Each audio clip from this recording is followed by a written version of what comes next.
ओम श्री परमात्मने नमः। अथ पंचमोऽध्यायः। ओम पूर्णमदः पूर्णमिदं पूर्णात् पूर्णमुदच्यते पूर्णस्य पूर्णमादाय पूर्णमेवावशिष्यते। ओम शांति शांति शांति। यद्यपि अब कुछ बोलने को नहीं रह गया भगवान के पास, क्योंकि प्रभु ने भक्त अर्जुन को स्पष्ट आज्ञा दे दी है कि ज्ञान रूपी तलवार से मोह रूपी अज्ञान का छेदन कर तुम युद्ध के लिए तैयार हो जाओ। लेकिन चुप्पी साधे हुए भक्त अर्जुन की ओर वे ऐसे देख रहे हैं जैसे मानो वे पूछ रहे हो कि तुम मौन क्यों हो। प्रभु ने अपनी दृष्टि से महात्मा अर्जुन को छेड़ा। उधर महात्मा अर्जुन को समझते देर न लगी कि मेरी चुप्पी इन्हें खल रही है। ये जानना चाहते हैं कि मैं गांडीव उठाने में देर क्यों कर रहा हूँ। तो ठीक है, इसका उत्तर दूंगा। पहले मैं पुनः इनसे कर्म एवं संन्यास की कनिष्ठता एवं श्रेष्ठता के विषय में भली भांति जान लूं। यद्यपि महात्मा अर्जुन की उत्सुकता तो प्रश्न करने की थी ही नहीं, बल्कि पलायन की थी, भागने की थी। वे सोच रहे थे कि कोई बहाना मिले और मैं भाग जाऊं, कोई बहाना मिले और मैं सन्यासी बन जाऊं, कोई बहाना मिले और मैं भिक्षुक बन जाऊं। उनकी चेतना ज्ञान में नहीं हो पा रही है और न कर्म में ही तथा न योग में ही हो पा रही है। लेकिन भगवान को मौन प्रश्न का तो उत्तर देना ही है ना। अतः उन्होंने वैसा ही प्रश्न कर दिया जैसा 2-4 मिनट पहले तीसरे अध्याय में किया था। अर्जुन उवाच, हे कृष्ण, यदि आपके मतानुसार ज्ञान ही श्रेष्ठ है तो फिर मुझे इस विभत्स डरावने कर्म में क्यों लगाते हैं। कर्म और ज्ञान, इन दोनों में से किसी एक को मेरे लिए कल्याणकारक हो उसे क्यों नहीं कहते। नहीं नहीं, आप ऐसा न करें, बल्कि ठोस निर्णय करके मुझे आज्ञा दें कि मैं क्या करूं। मानो महात्मा अर्जुन कह रहे हों कि हे प्रभु, अब तक जो भी कुछ आपने कहा है उससे तो स्पष्ट झलक रहा है कि ज्ञान ही श्रेष्ठ है। हाँ, कभी कभार कर्म योग की श्रेष्ठता की भी झलक मिल जाती है। थोड़ा मोड़ा ऐसा भी लग जा रहा है कि निष्काम कर्म योग भी कल्याणकारक है। मिश्रित बातें करते हैं आप। मेरे जैसे घायल बुद्धि वाले के पास तो इस प्रकार की मिली जुली बात आपको नहीं करनी चाहिए। मैंने आपको समर्पित कर दिया है अपने आप को, फिर आप मिले हुए से वचनों को क्यों कहते हैं। कभी तो आप ज्ञान की प्रशंसा के पुल बांध देते हैं और कभी कर्म योग की प्रशंसा करने लग जाते हैं। तो ऐसा आप क्यों कर रहे हैं? आपका प्रयोजन क्या है?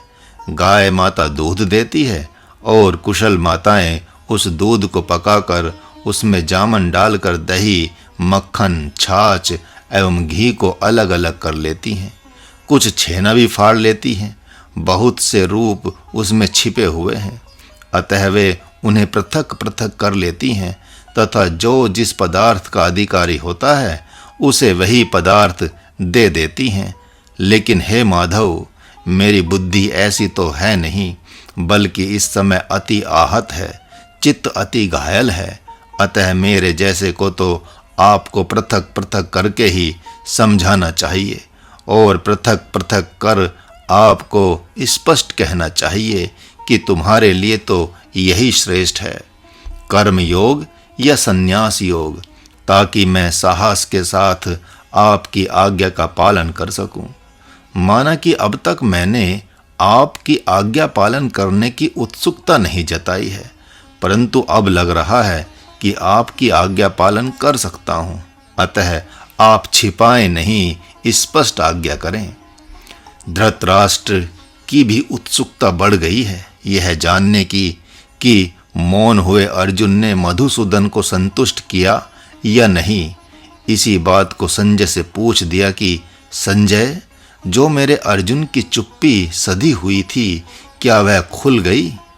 संजय ने कहा, हाँ राजन, हाँ, अभी 2-4 मिनट पहले जो उन्होंने प्रश्न किया था, जो प्रश्न अभी कर रहे हैं, इन दोनों ही प्रश्नों में हद तक समानता है। लेकिन इस प्रश्न से ऐसी ध्वनि निकल रही है कि अब वे भगवान नारायण की आज्ञा पालन करेंगे। इसके पूर्व तो पांडुनंदन अर्जुन ने कहा था कि हे गोविंद, मुझे युद्ध करने की आज्ञा मत देना, किंतु अब वे कह रहे हैं कि दोनों में से मेरे लिए जो कल्याणकारी मार्ग हो वही बताएं, जिससे मैं आपकी आज्ञा पालन कर सकूं। ऐसा सुनते ही हाथ मींजते हुए, मन ही मन आहें भरते हुए धृतराष्ट्र को यह समझते देर न लगी कि ये मधुसूदन निश्चित रूप से युद्ध कराना ही चाहते हैं। अतः वे कर्म योग की ही आज्ञा करेंगे। लेकिन देखें, जीव को मोहित करता हुआ राम रोता है। जीव को मोहित करता हुआ राम वन प्रदेश को चला जाता है। जीव को मोहित करता हुआ राम भगवती सीता को वनवास दे देता है। जीव को मोहित करता हुआ राम अग्नि परीक्षा की दुहाई देता है। यद्यपि वह प्रभु है, साक्षात नारायण है, परंतु जीव को मोहित करता रहता है। मानो वह कहता है कि मोह में आसक्त हुए चित्त वाले के पास सहसा ज्ञान की बातें मत करना। जो कर्म में आसक्त हैं, उनके पास सर्वप्रथम निष्काम कर्म योग की प्रस्तावना करना, और जब वे कर्म योग में भली भांति प्रतिष्ठित हो जाएं, तब ज्ञान की बातें करना। यद्यपि गाय माता ब्रह्म विद्या को ही देने वाली है, तो भी दूध ही देती है। ऐसा नहीं है कि वह दूध की जगह घी नहीं दे सकती, छाछ, दही, मक्खन नहीं दे सकती, बल्कि वह तो पृथक पृथक करके भी सब कुछ दे सकती है। फिर भी ऐसा क्यों नहीं करती? इसलिए कि किसी के लिए दूध ग्राह्य है, किसी के लिए दही, किसी के लिए छाछ, तो किसी के लिए मक्खन और किसी के लिए घी ग्राह्य है। जो वात रोग से पीड़ित हैं, उनके लिए दही, छाछ अनुकूल होता है। जो पित्त रोग से पीड़ित हैं, उनके लिए दूध और घी अनुकूल है। जो कफ रोग से पीड़ित हैं, उनके लिए छेना अनुकूल पड़ता है, तथा जो मल विद्या पहलवानी के जानकार हैं तथा कठिन श्रम करने वाले हैं, उनके लिए तो समय अनुसार ये सब कुछ ग्राह्य है। ब्रह्म विद्या को चाहने वाले भक्तों एवं साधकों को दूध एवं घी दोनों ही ग्राह्य हैं। इसलिए प्रभु ने ज्ञान योग एवं कर्म योग से मिश्रित ब्रह्म विद्या को देना प्रारंभ किया है। यह बात अलग है कि भक्त अर्जुन समय अनुसार ज्ञान एवं कर्म का विभाजन नहीं कर पा रहे हैं। यद्यपि भगवान आगे चलकर उनकी प्रार्थना से संतुष्ट होकर यह भी बता देंगे कि उनके लिए कौन श्रेष्ठ है। भक्त अर्जुन को तो यह भी लग रहा है कि ये कृष्ण ज्ञान और कर्म से मिश्रित बात करके मुझे भुलावे में रखना चाह रहे हैं, परंतु मैं इनके भुलावे में आने वाला नहीं हूँ। इनसे स्पष्ट करा के मानूंगा कि मेरे जैसे साधक के लिए इन दोनों में से कौन श्रेष्ठ है। महाराज अब साधकों के बीच आता है, जहां वे प्रतीक्षा कर रहे होंगे कि महाराज कब तक युद्ध के मैदान में रहेंगे। यहाँ युद्ध तो हो नहीं रहा है, उन्हें तो हम लोगों से बात करनी चाहिए, किंतु महाराज ने तो ऐसा है कि युद्ध की कहानी से महाराज बोलता है। इस युद्ध की कहानी से सब पोल खोलता है। आप और अर्जुन में भेद देखता नहीं, घेरे हुए हैं युद्ध वही आपको है हर कहीं। वह कृष्ण ही है आपसे हर श्वास बोलता है। इस युद्ध की कहानी से सब पोल खोलता है। धृतराष्ट्र है अज्ञान मोह कर रहा है जीव से, वह मूर्ख नहीं कर रहा है प्रेम अपने पीव से। सत्कर्म ही है संजय जो सत्य बोलता है। इस युद्ध की कहानी से सब पोल खोलता है। और यह युद्ध का बहाना है, जीवनी है आपकी। घबरा रहे क्यों, देखने से यह छवि है आपकी। सम शांत आत्मा हो भगवान बोलता है, इस युद्ध की कहानी से सब पोल खोलता है। चलें, आप चाहे जो भी कुछ समझें, लेकिन यह आम साधकों की बात है। लगभग सभी साधक सुनी सुनाई बात से, देखा देखी बात से मोहित होते रहते हैं। प्रथम चरण में गुरुदेव से कथा सुनते हैं तो मोह ही हो जाता है, क्योंकि वे ज्ञान स्वरूप होते हैं। अतः उनसे कथा के बहाने ज्ञान योग की विशेष बरसात होती रहती है। इतना आप जान लें कि जो स्वयं सन्यासी हैं उससे गृहस्थी की बात तो छेड़ने से ही मिलेगी।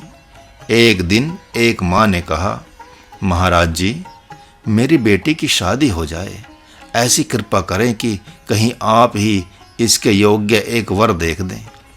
वहीं राठौर जी शिमला में रहते हैं, बैठे थे। उन्होंने हंसते हुए कहा कि अरे, संतों ने तो स्वयं शादी नहीं की तो उनसे क्यों कहती हैं कि शादी करा दें? ये लोग तो साधु बनाने वाले हैं ना। राठौर जी ने सच ही कहा, क्योंकि जब महाराज भी अपने गुरुदेव के पास पहुंचा तो उनके बाह्य व्यवहार को, उनकी जीवनी को, रहनी सहनी को देखकर सर्वप्रथम उन्हीं के व्यवहार को लेने का मन कर गया। वैसा ही जीवन जीने का मन कर गया, लेकिन फिर सोचा कि यह जीवन तो बाहर से नहीं भीतर से आता है न। इस ज्ञान, तप तथा त्याग में जीवन का आधार तो योग, जप, तप ही है। अतः उनसे पूछा था कि आप 24 घंटे इस ढंग से कैसे रह लेते हैं? आकाश की तरह सम शांत कैसे बैठे रहते हैं? सूर्य की तरह अहर्निश ज्ञान, ध्यान, विज्ञान को कैसे देते रहते हैं? वायु की तरह सभी साधकों एवं भक्तों का प्रण और प्राण बनकर आप निर्लेप कैसे रह जाते हैं? पृथ्वी की तरह बहुतों के द्वारा किए जाते हुए उत्पातों को उदासीन की तरह आप कैसे देखते रह जाते हैं? उन्होंने सहज भाव से कह दिया, आगे तुम्हें पता चल जाएगा। संत जब गृहस्थों के बीच होता है तब निष्काम कर्म योग की बात करता है। जब ब्रह्मचारियों के बीच होता है तब ब्रह्मचर्य के नियमों की बात करता है। ज्ञान योगियों के पास रहता है तो ज्ञान योग की भूमिका ऐसी देता है जिससे लगता है कि कर्म की आवश्यकता है ही नहीं, तथा वैसे ही अष्टांग योगी के पास तो लगेगा कि धारणा, ध्यान, समाधि की गुत्थी सुलझाने लगा है। कृपानंद तो हर रोज कहते हैं कि आज आपने ऐसा कह दिया, कल आपने ऐसा कहा था। जब आप कर्म योग की बात करते हैं तो लगता है कि मैं ज्ञान योग में बहता जा रहा था, और जब ज्ञान योग की बात करते हैं तब कर्म योग की धारा में बहने की मूढ़ता स्पष्ट दिखाई पड़ती है। सच्चिदानंद कहते हैं कि गुरु मिल गया तो अब कुछ करना क्या है। अभ्यानंद योग, जप, तप की विशेष प्रशंसा करते हैं तो अशोकानंद कहते हैं कि मुझे तो ज्ञान योग ही अच्छा लगता है। खगेंद्रानंद तो माथा पीटते हुए हंसी करते हैं कि बड़ा कठिन है, बड़ा कठिन है, बड़ा कठिन है, समझ में आकर भी कुछ समझ में नहीं आता। तब महाराज कहता है कि अरे, इतना क्या कम है कि समझ में आकर समझने जैसा नहीं लग रहा है। सर्वप्रथम को तो समझ सकते हैं, भगवान तो उसी के लिए विशेष सार्थक होता है जो कहता है कि समझ में आकर भी समझ में नहीं आ रहा है। उसके द्वारा ऐसा कहना यह सिद्ध करता है कि जब तक समझा हुआ प्रयोग में न आ जाए तब तक समझा हुआ वह नहीं माना जाएगा। पुष्करानंद ज्ञान योग की बातें सुनकर तो सीधे सुखदेव की तरह सुमेरु पर्वत पर ज्ञान समाधि में लीन हो जाना चाहते हैं। कभी कहते हैं, गुरुजी, आप पता चला कि रहस्य क्या है, और दूसरे ही क्षण में कहते हैं कि गुरुजी 6 महीने में भगवान मिल जाता है क्या? फिर कहते हैं, मैं जब आत्मा हो ही गया तो किस भगवान को खोजना, तथा कुछ पल के बाद कहते हैं कि गुरुजी बताएं न कि भगवान 6 महीने में कैसे मिलता है? ध्रुव को कैसे मिल गया गुरुजी? कहाँ मिला था? तो महाराज कहता है कि घोर जप तप करने से उन्हें मधुवन में मिला था। तब वे कहते हैं कि ठीक है, तो मैं वधूवन में ही जाता हूँ, वहीं घोर जप तप करके भगवान प्राप्त करूँगा। फिर कहते हैं, गुरुजी इस जन्म में भगवान मिलेगा कि नहीं? इस प्रकार कभी ज्ञान, कभी कर्म, कभी त्याग, कभी वैराग्य, कभी भक्ति की श्रेष्ठता की कहानी साधकों के मन में चलती रहती है। सन 1983 में महाराज के गुरुदेव के पास एक साधक ने पूछा, बाबा ये नौली, बजरोली, नेति, धोती, बस्ती आदि क्रियाओं को मुझे भी करना पड़ेगा क्या? गुरुदेव ने सहज ही कहा कि नहीं नहीं, तुम्हारे लिए तो सारी क्रिया मैं ही हूँ। भगवती पार्वती कहती हैं भगवान शंकर से कि आप दिन रात राम राम की रट क्यों लगाए रहते हैं? जब राम राम ही रटना है तब आंखें क्यों मूंद लेते हैं? हे प्रभु, आप बताएं कि भगवान के नाम का जप करना और उनकी कथा सुनना श्रेष्ठ है या समाधि लगाना? भगवान शंकर मन ही मन हंस पड़ते हैं और कहते हैं कि जिसे जनावे वही जाने। इस प्रकार ज्ञान श्रेष्ठ है या कर्म, इस प्रश्न से यह संकेत मिलता है कि साधकों में अपनी पूर्व की साधना के प्रति अवश्य ही कहीं न कहीं दुराग्रह छिपा हुआ रहता है। तभी वे गुरुदेव से अपने मन के अनुकूल साधना चाहते हैं। अतः एक बात का ध्यान रखना कि जब आप ऐसा प्रश्न कर देंगे तो उत्तर पाने में कुछ समय लग जाएगा। इसीलिए तो भगवान चौथे अध्याय के 34वें मंत्र में कहते हैं कि सर्वप्रथम सद्गुरु के पास जाकर आत्म जिज्ञासु उनकी सेवा शुश्रूषा करके उन्हें प्रसन्न करें। फिर जब वे प्रसन्न हों तब आध्यात्म विद्या की मांग करें। आपके पास भले ही आँख न हो, लेकिन उसके पास तो आँख है।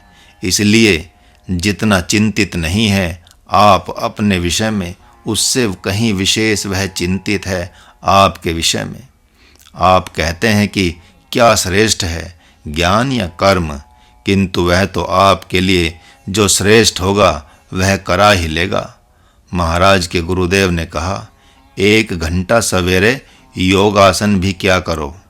जबकि महाराज को योगासनों में अभिरुचि नहीं थी, लेकिन उनकी दृष्टि में योगासन महाराज के लिए हितकर था। इसलिए महाराज ने ऐसा सोचकर इस आज्ञा को भी स्वीकार कर लिया। अब सचमुच में अनुभव हो रहा है कि यदि उस समय महाराज ने आसनों को स्वीकार नहीं किया होता तो कभी का लंगड़ा हो गया होता। बहुत से साधक महाराज की भी देखा देखी करने लगते हैं। ऐसा देखकर महाराज को स्वयं पर ही हंसी आती है। वह क्यों? इसलिए कि गुरुदेव हर रोज सवेरे 2-4 नींबू का रस पीते थे। महाराज भी देखा देखी नींबू का रस पीने लगा, जबकि शरीर कफ प्रधान था।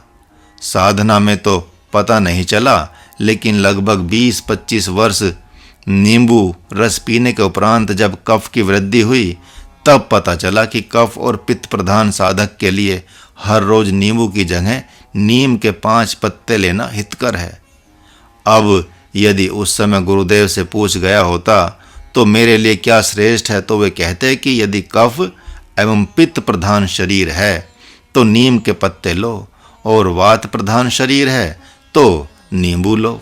भक्त अर्जुन की तो बात ऐसी है कि गुरुजी के ऊपर कोई कीचड़ फेंक रहा है और शिष्य पूछ रहा है कि गुरुदेव यहाँ मेरा क्या कर्तव्य है।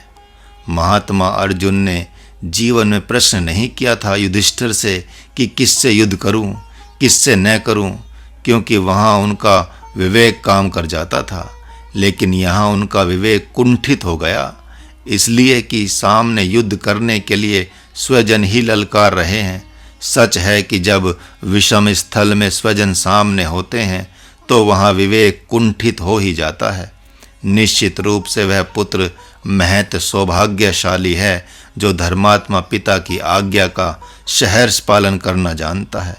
वह पूछता नहीं कि मेरे लिए क्या श्रेष्ठ है, क्योंकि वह जानता है कि जब आज्ञा पिता ने दे दी तब आज्ञा पालन करना ही श्रेष्ठ है। जबकि भगवान ने यहाँ युद्ध की आज्ञा दे दी तो भी महात्मा अर्जुन पूछ रहे हैं कि क्या करना श्रेष्ठ है। युद्ध की आज्ञा मिलने के उपरांत ऐसा प्रश्न करना कि कर्म श्रेष्ठ है या ज्ञान, यही भगवान के लिए गाली है। अरे अब तो यही कहना बाकी है ना कि हे प्रभु, आप बात को छिपा रहे हैं, तो मैं समझ गया कि कर्म से ज्ञान ही श्रेष्ठ है। अतः मुझे स्वजनों से युद्ध करने के लिए न कहें। इस प्रश्न को बार बार करने से तो ऐसा ही लगता है कि यदि अर्जुन को भगवान के चक्र से भय नहीं रहता तो वे कभी के भाग लिए होते। सद्गुरु के पास साधक आते हैं और 2 दिनों में ही पूछने लगते हैं कि मेरे लिए आप श्रेष्ठ साधन बतावें। उनका ऐसा कहना यह सिद्ध करता है कि गुरुदेव, मैं श्रेष्ठ हूँ, आप मुझे कनिष्ठ न समझें, अतः श्रेष्ठ साधना ही देना। छी छी छी, साधक अपने सद्गुरु से ऐसा कैसे पूछ लेते हैं कि मेरे लिए क्या करना श्रेष्ठ है। लगता है उनके पास वह आँख ही नहीं है जिससे वे देख सकें कि सद्गुरु आश्रम में आकर क्या करना चाहिए, वह कैसे रहना चाहिए।